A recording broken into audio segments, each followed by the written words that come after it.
I'm actually going to go ahead and hit record. We actually haven't started the show yet. It's just the before and after. Okay, perfect.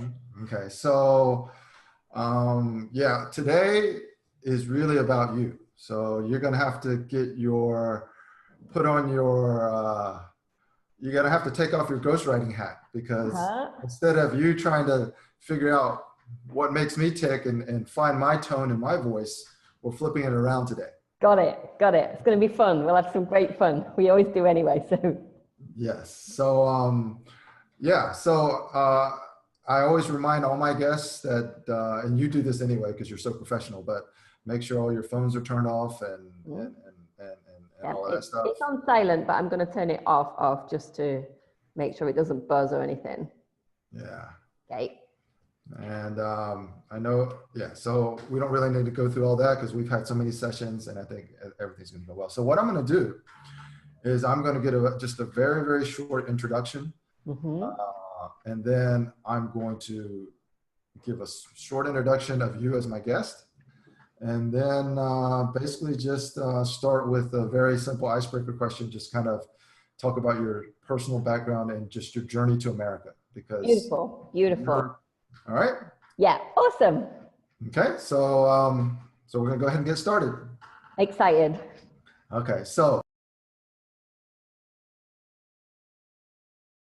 welcome to the China Leadership Dilemma podcast, where once upon a time, I thought being in the 1% of 1% would be sufficient to crush it in China. But lack of awareness and empathy caused me to experience several unexpected disappointments that we now call CLDs, or China Leadership Dilemmas. Today, my guest, I'm very excited. Her name is Sasha Allenby. And for full disclosure, I've actually partnered with Sasha to help me write my book. So Sasha herself is a best-selling author. Her most recent book is Write an Evolutionary Self-Help Book, the definitive guide for spiritual entrepreneurs. But her occupation is a ghostwriter. So in today's conversation, I want to share with my audience why I believe Sasha is much more than just a ghostwriter. The way that Sasha approaches her craft, in my mind, demonstrates that she has what we call the essential soft skills that matter. And you're going to hear how she works with influencers, even how she markets herself, and how she decides who to work with and who not to work with. Sasha is always in complete control, which is a state of empowerment that all business people who are given foreign assignments should aspire to reach. So I've said too much. Sasha, why don't you give us a little bit of introduction about yourself, a little bit about your personal background. Wonderful. So first of all, thanks for having me, Jean. It's a real pleasure to be there, and thanks for that awesome introduction. So yeah, like you said in the introduction, I'm a ghostwriter. It happened by accident. I actually worked on and co-authored a book that became a bestseller in about 10 or 12 languages. And from there, everybody started to ask me to write their books. So it kind of wasn't a career that I'd kind of planned. It was one that kind of came to me. And in the process of that, in the process of writing that book that did really well and learning a lot from my mistakes and also a lot from the things that went well, I kind of seem to have blossomed into somebody that is someone that influencers, leaders in the field really want to work with. And I think there's probably some key things in the way that I work and the way that you work that cross over that mean that I'm a really good match for some of the key influencers out there. Yeah, no, absolutely. But you could do that from anywhere in the world. Why did you choose America? Oh my God. That's a funny question actually, because I was sitting at home in England on a kind of cold grey day, and I had that realization that I could be doing this from anywhere in the world. I did have at that time clients in the US, clients from all over the world, Australian clients. And it suddenly dawned on me that what I did was completely mobile. It was kind of like hadn't occurred to me until this particular day. And then I kind of thought, oh, I could go on holiday and do this. And then I kind of thought, actually, no, I could do this on the road. Right. So it just really was at that point where people were starting to make their businesses more mobile. It wasn't such a big thing back then, maybe like 7, 8 years ago. And so I took my business on the road. I was working from all different places in Europe. I came to the US and tried San Francisco for a while. It wasn't until I got to New York that I really just realized that this is my home and this is where I'm doing this from. And then I did every single thing I could to make that happen and to make that work. Wow. So there was a period of time where you literally were mobile, where you were traveling around. And then what would you do? Would you just schedule sessions with your clients and then go to a cafe and write, or how did that work? Yeah, I did Airbnbs like literally all over the world. So I'd work out my time differences with my clients, make sure I had an Airbnb that had some internet in it, and then literally from places in the Middle East, from places in the US, and like I say, all over Europe, I was doing my work with clients. So yeah, I realized how mobile I could make it. And then after doing that for about 4 or 5 years, I realized that I wanted to pin it down and do it more in one place. Yeah, I would also imagine that experience, even the before and after, just being in these exotic locations, does that help inspire your creativity as a writer? I don't know about that. I mean, I think what helped really inspire me in those times was moving around a lot, seeing a lot of different cultures, like not getting fixed in a stuck kind of reality, keeping everything very fluid. That was what really kind of like switched me into another kind of level of seeing things, if you like. So I think if I'd stayed in one place, if I'd kept it very stagnant, then that could have reflected in my writing, but I really got it up and got it moving, and I moved myself through lots of different experiences, you know, like, as a woman traveling on my own and living in various parts of the world on my own. It kind of moved me through a lot of experiences, which I think did impact my sense of self as a writer. Yeah, because in our collaboration, you've always given me the impression that you're very self-aware, you're very empathetic. I was wondering if being all these, if you analyze back, did it help you overcome any subconscious biases just by being in different cultures and interacting with so many different people? I love that question. And yeah, I really think it did. I mean, I think I've always been a naturally open and unbiased. You know, I came from a town that is very kind of like cut off in the north of England, very kind of like a very kind of white town that was racist without realizing it was racist. And I was always one that could see through that whole kind of thing and see like a different version of reality. So there's always been that part in me that's seen through cultural programming and seen through cultural stereotypes and seen through the way that people are communicating. But I think that was exemplified and that was allowed to grow as I got out on the road, and particularly like traveling to the Middle East and breaking a lot of stereotypes down there of preconceptions of what I thought it would be like versus what it was actually like. I do think that had a big influence on awareness, perception, and the way I see the world. Yeah. Now, when you were mobile and traveling around, I can only imagine that at that point, it was kind of just like word of mouth. You were just working with clients who, the question is, when did you decide that this is going to kind of be like a formal business and you're going to publish a website to kind of just promote your services as a ghostwriter? Yeah. I mean, I think I've lost track of time and all that, but I think that was probably like 6-7 years ago. I think it organically, like, I've always been one of those people that when I shift the business, I don't just like flake around. I'm like, okay, this is the new business model. How's it working out? Like, what's the book that I'm going to write to go to be with it? So I've been very business minded in all that, even though I was on the road.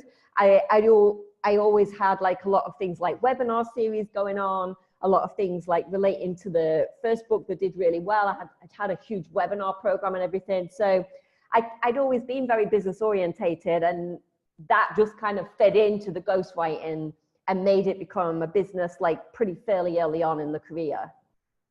Okay. So, I mean, that's, you know, my own experience is when I decided that I wanted to write a book, a lot of people started introducing potential ghostwriters to me. Yeah. But I discovered you kind of organically. And I just want to talk about, you know, to be successful in business or whatever you do, you have to identify a problem and a way to solve that problem. Yeah. And what attracted me to you was you identified 4 major problems on your website in 4 big boxes. And it just basically says, these are the 4 major problems that many people encounter when they feel they have something to offer the world, but they don't know how to put it on paper. And it's, you know, the 4 are: I'm too busy, it's in my head, I want quality, it's my time. So can you share with us how you identified these major 4 problems? And also talk about how framing the journey to actually write a book with these 4 problems, how that helps with your initial conversation with prospective clients. Yeah, I think those, and that's a brilliant question actually, and those 4 main problems came out of everybody that I talked to that wanted to write a book said the same things over and over again, because I did like coaching programs as well as ghostwriting. So I've connected with a lot of people over the years that want to write books, whether it's something they want to do for their own growth and development, or whether they really seriously want to do that as part of their business model. So it seems those same things over and over again are echoed by so many different people, that they don't know how to structure it. They don't know how to like create it into a form. The things that came naturally to me that I wouldn't have realized would be a challenge for somebody else were the same things that people echoed back to me. So that's what I built that around. I built it around the needs of the people that were around me and the needs that they expressed. Now, when you wrote your first book, did you encounter any kind of resistance or writer's block, or did it just kind of flow out? Well, the very, very first one that I did, like way back, maybe like 12, 13 years ago, I just overcome a health condition, and I was on the other side of it, and I'd had lots of realizations and things that had helped me to heal.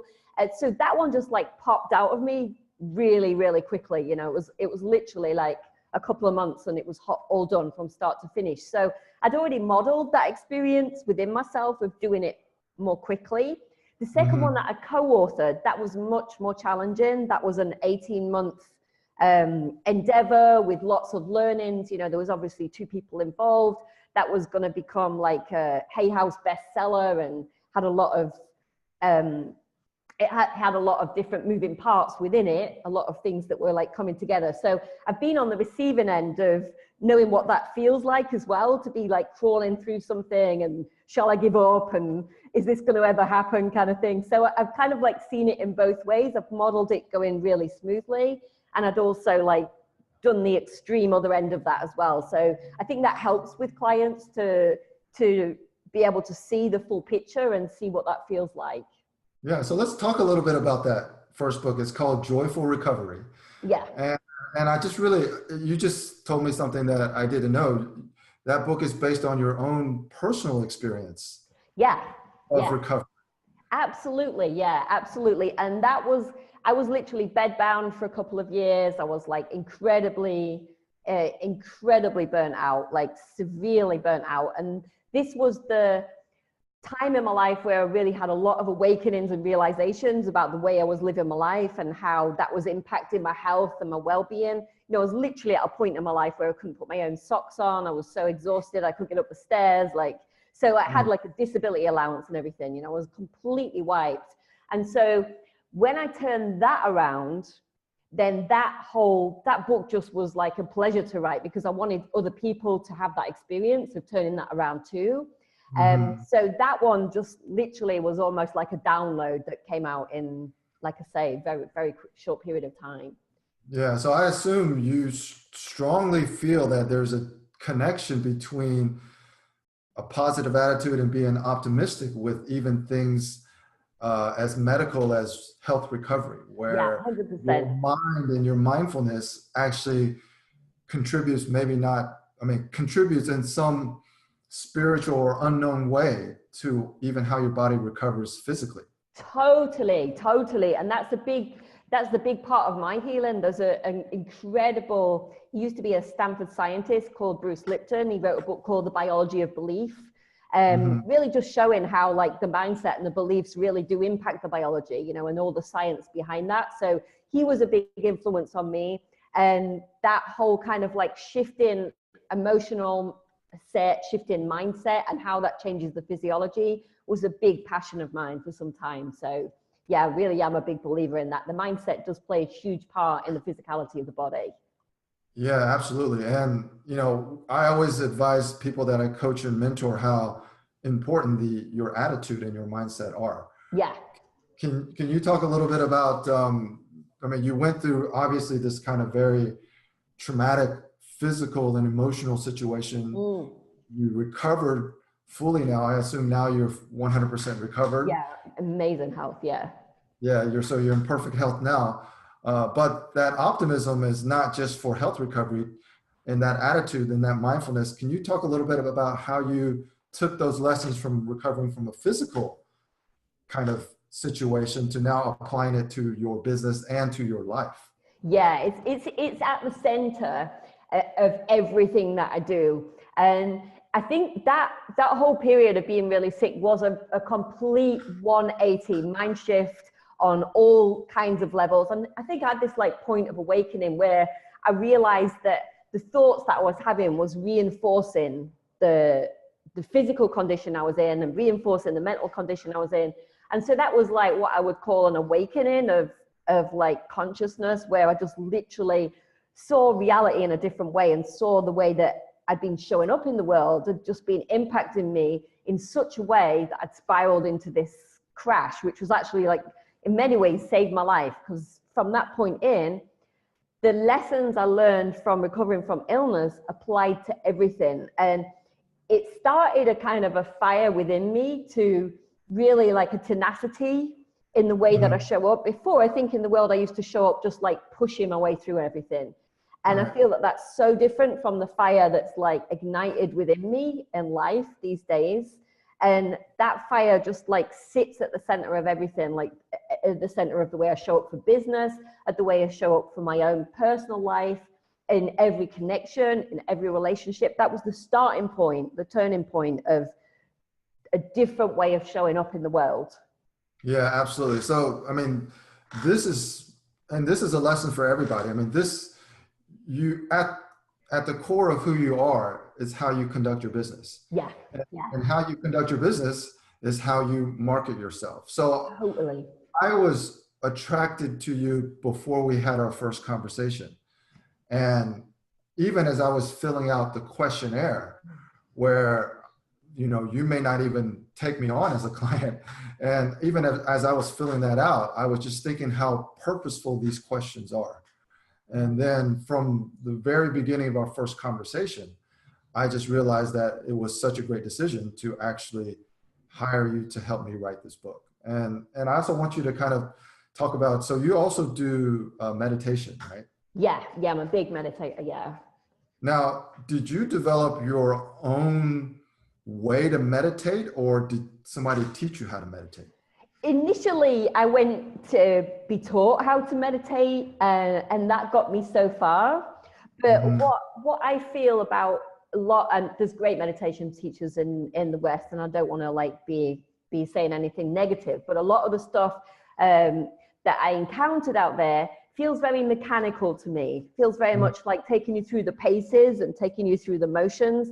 And I feel like that mechanical nature of things is in a lot of stuff that we encounter. If you go to like some yoga classes, it's very mechanical. If you go to a lot of different business teachings, it's very mechanical. So I developed a way of meditating beyond the mechanics. Right. It really suits my way of showing up in the world, which is I won't do business mechanically. I don't want to do relationships mechanically. Don't just want to go through the motions with anything.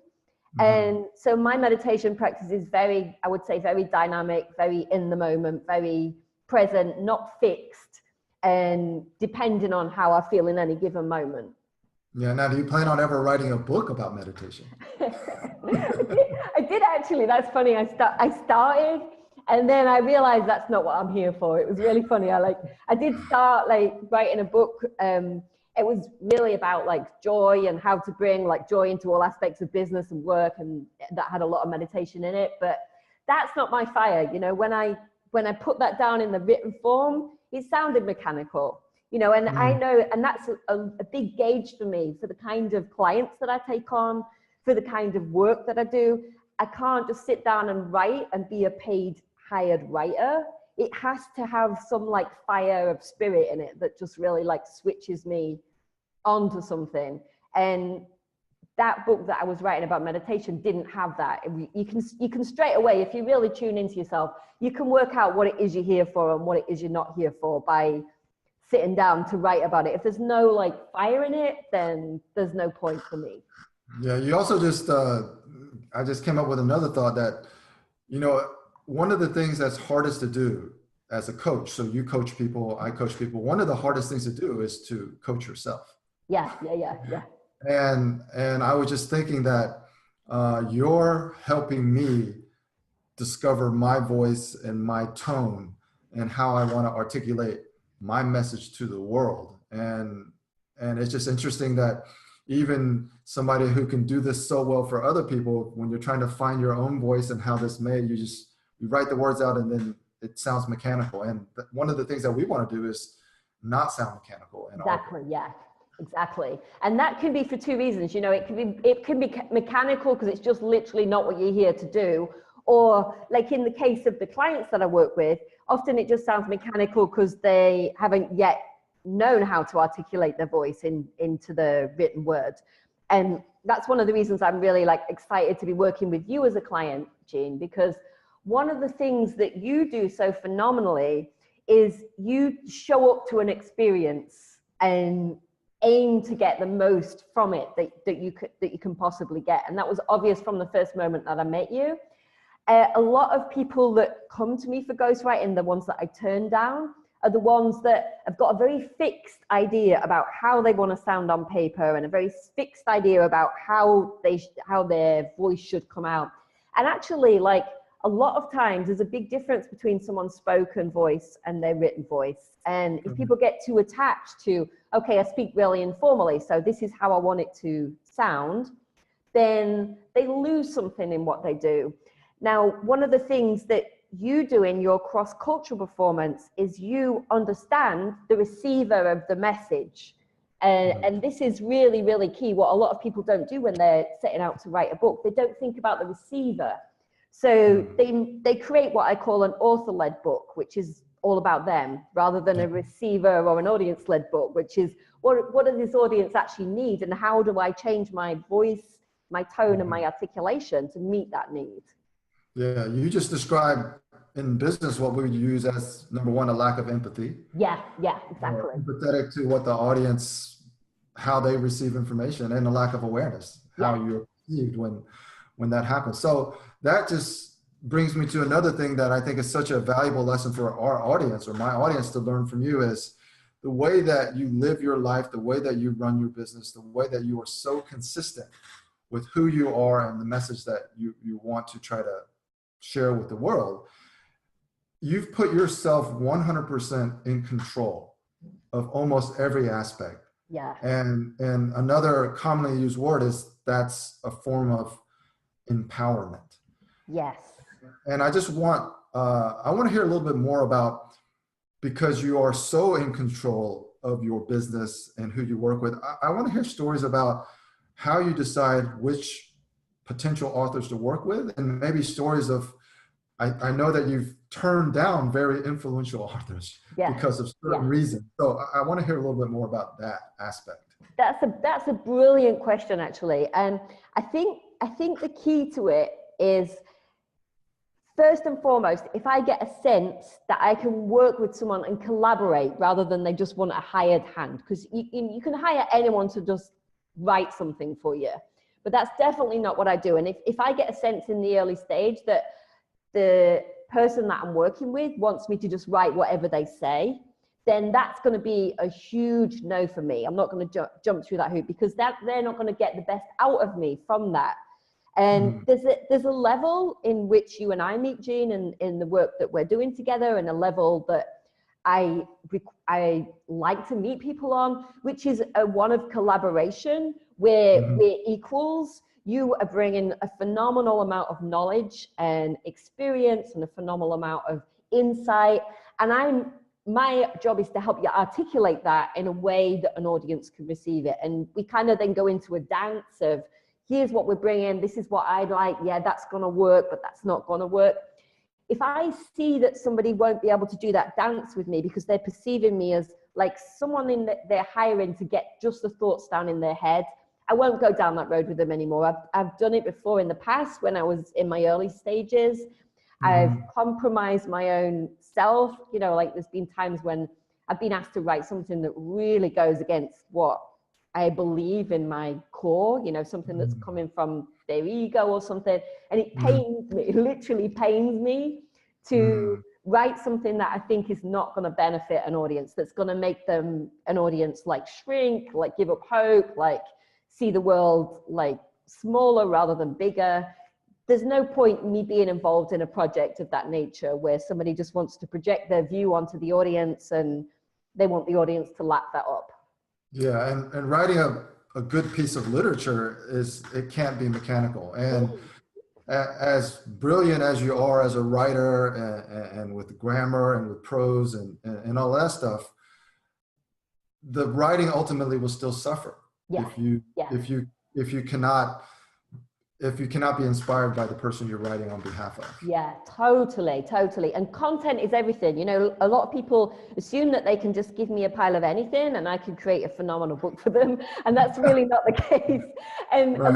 a lot of ghostwriters, a lot of people that contact me don't even make it through that first form because they'll write something on it like, I'm going to write a bestseller, period.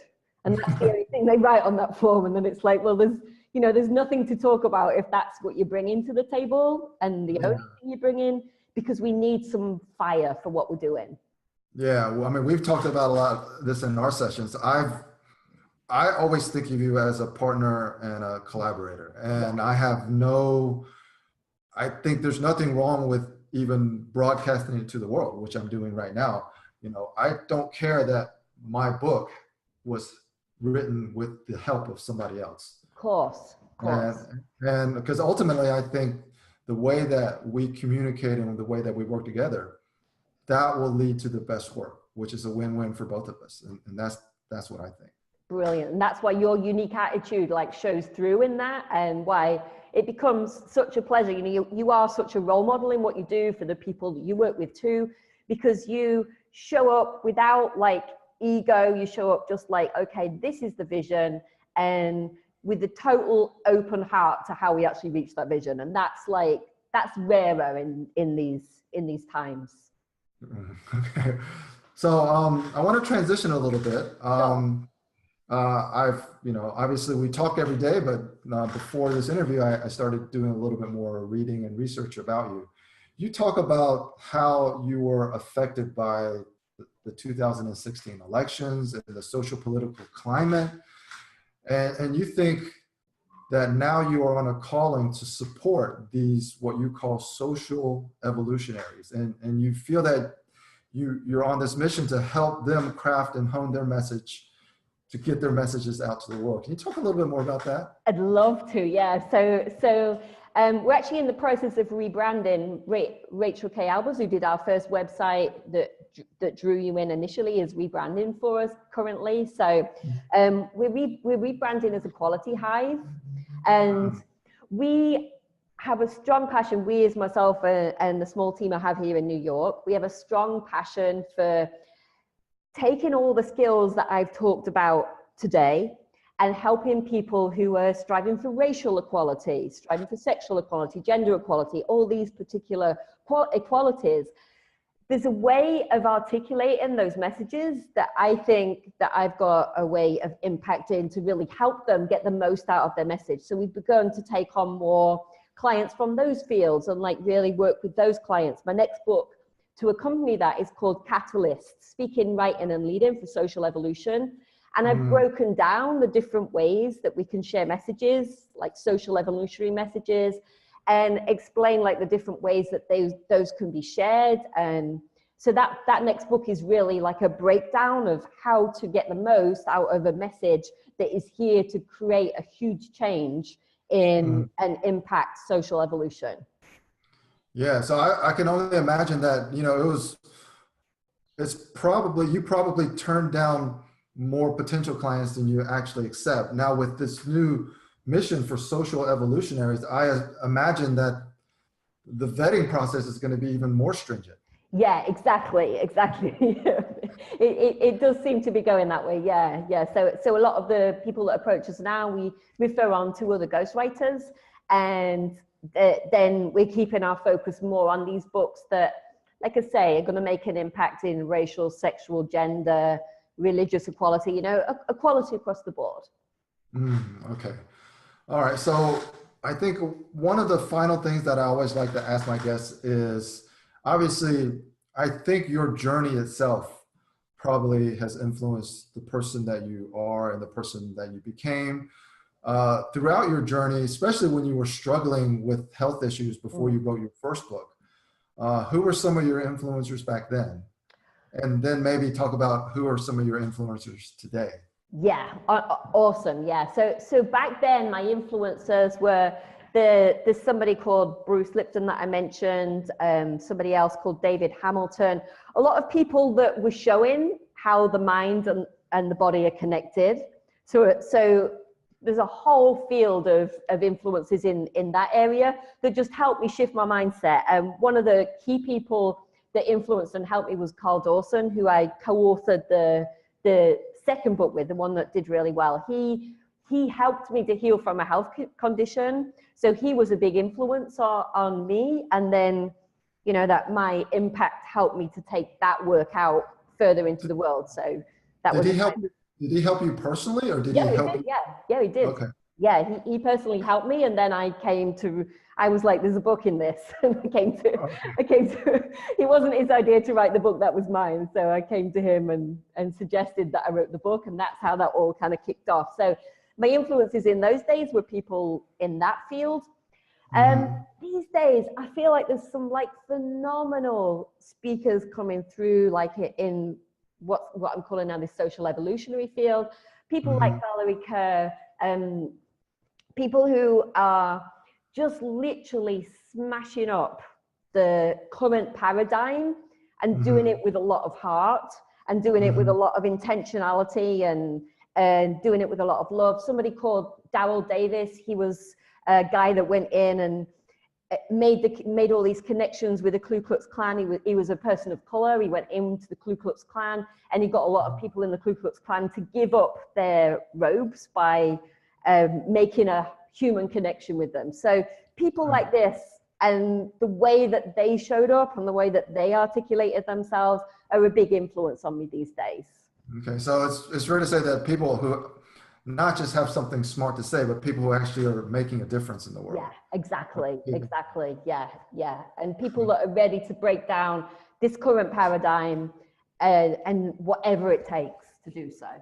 Yeah. So in our collaboration, I've always felt that the way that you approach life and business and your passions is a microcosm of how I would advise or coach Americans or executives preparing for an overseas assignment in another culture, specifically in China.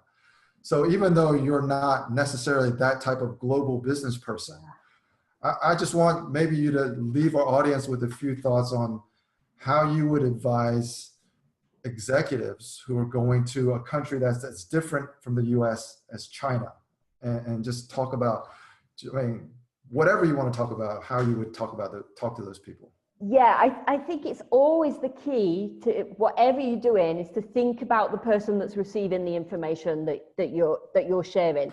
I imagine a lot of people go into scenarios thinking about what they want, but if you make the focus on the receiver, which I know is a lot of what your work's about, in terms of when they're writing a book, should it be formal or informal language? Are they using a language that's appropriate to the audience? Are they thinking about what the connection that they're making? If you really can be the most people-centered business person, if you can really be thinking not just what you're going to get out of the deal, but who's on the receiving end of that, and constantly keep a connection to that, I think that's the secret to everything. And just really finding the hook into the other person's world, finding the connection into the other person's world, and meeting them in that place. No, wow, that's just brilliant, because one of the things that I talk about is when you go to a different country, especially China, you have to assume that there are no universal values. Yeah. But what you just discussed, I think, is a universal approach. in engaging other people. So a universal approach is different than universal values. And I think that's just brilliant. Awesome. Thank you very much, Sasha. It's a real pleasure. This has been great talking to you. It's been great being on the other side and interviewing you and really understanding who you are. You're really inspiring, and I can't wait for my audience to listen to this podcast. Wonderful. Well, I'm so grateful, my friend. I think you're awesome. You know that. And this work that you're doing out in the world is genuine, authentic, and brilliant. So thanks for the chance to connect with you in this way. This has been great. Thank you so much. All right. Thank you. Thank Bye-bye. you.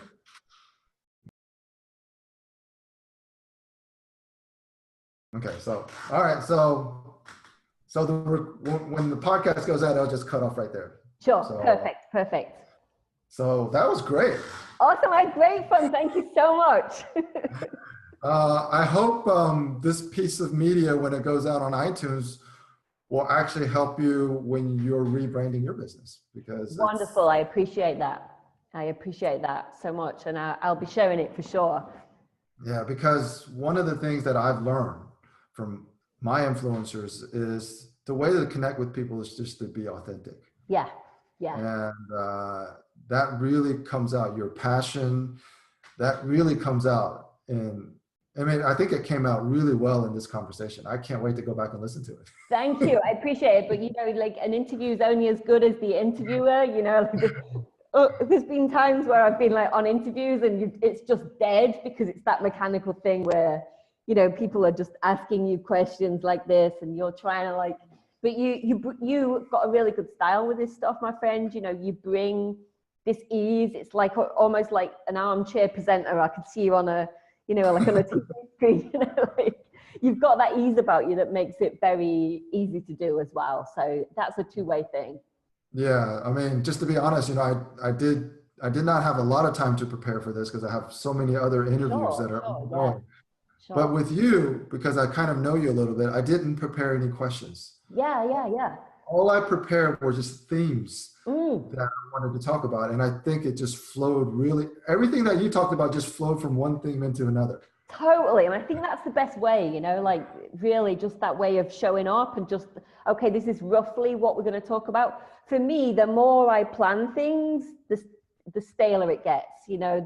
I'm always good if I've got a little bit of a framework, but I try and just keep it like as dynamic as possible, as like in the moment as possible. And then it's true, it feels more true to like how I live, and I know how you live too. Right. Okay. So I am going to